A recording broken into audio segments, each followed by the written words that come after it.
ആൻഡമാനിൽ ന്യൂനമർദ്ദത്തെ തുടർന്നുണ്ടായ ശക്തമായ മഴയിൽ 800ഓളം ഇന്ത്യൻ വിനോദസഞ്ചാരികൾ കുടുങ്ങി. ആൻഡമാനിലെ ഏറ്റവും വലിയ ദ്വീപായ ഹാവലോക്കിൽ വിനോദസഞ്ചാരത്തിന് പോയവരാണ് കുടുങ്ങിക്കിടക്കുന്നത്. ഇവരെ രക്ഷപ്പെടുത്താൻ നാവികസേന 4 കപ്പലുകൾ അയച്ചിട്ടുണ്ട്. അതിനിടെ ഇന്തോനേഷ്യയിലുണ്ടായ ശക്തമായ ഭൂചലനത്തിൽ 29 പേർ കൊല്ലപ്പെട്ടു. റിക്ടർ സ്കെയിലിൽ 6.5 തീവ്രത രേഖപ്പെടുത്തിയ ഭൂചലനത്തിൽ നിരവധി കെട്ടിടങ്ങളും വീടുകളും തകർന്നു. ആൻഡമാനിൽ ന്യൂനമർദ്ദത്തെ തുടർന്നുണ്ടായ കനത്ത മഴയിൽ 800 ഇന്ത്യൻ വിനോദസഞ്ചാരികൾ കുടുങ്ങിക്കിടക്കുകയാണ്.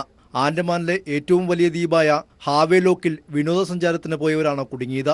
കനത്ത മഴയെ തുടർന്ന് പോർട്ട് ബ്ലെയറിൽ നിന്ന് ഹാവേലോക്കിലേക്കുള്ള ബോട്ട് സർവീസ് നിർത്തിവെച്ചതോടെയാണ് ഇവർ കുടുങ്ങിയത്. ഇവരെ രക്ഷപ്പെടുത്താൻ നാവികസേന 4 കപ്പലുകൾ അയച്ചിട്ടുണ്ട്.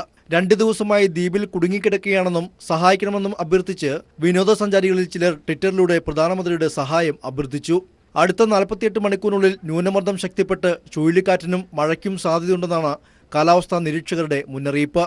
അതിനിടെ ഇന്തോനേഷ്യയിലുണ്ടായ ശക്തമായ ഭൂചലനത്തിൽ നിരവധി പേർ മരിച്ചു. റിക്ടർ സ്കെയിലിൽ 6.5 തീവ്രതയാണ് രേഖപ്പെടുത്തിയത്. നിരവധി പേർക്ക് പരിക്കേറ്റിട്ടുണ്ട്. വീടുകളും കടകളും തകർന്നു വീണു. ശക്തിയേറിയ ചലനത്തിന് പിന്നാലെ 30 മിനിറ്റിനുള്ളിൽ 5 തവണ തുടർചലനവും ഉണ്ടായി. സുമാത്ര ദ്വീപിന് വടക്ക് പടിഞ്ഞാറായി കടലിനടിയിലാണ് ഭൂകമ്പ പ്രഭവ കേന്ദ്രം. സുനാമി മുന്നറിയിപ്പുകളൊന്നും നൽകിയിട്ടില്ല.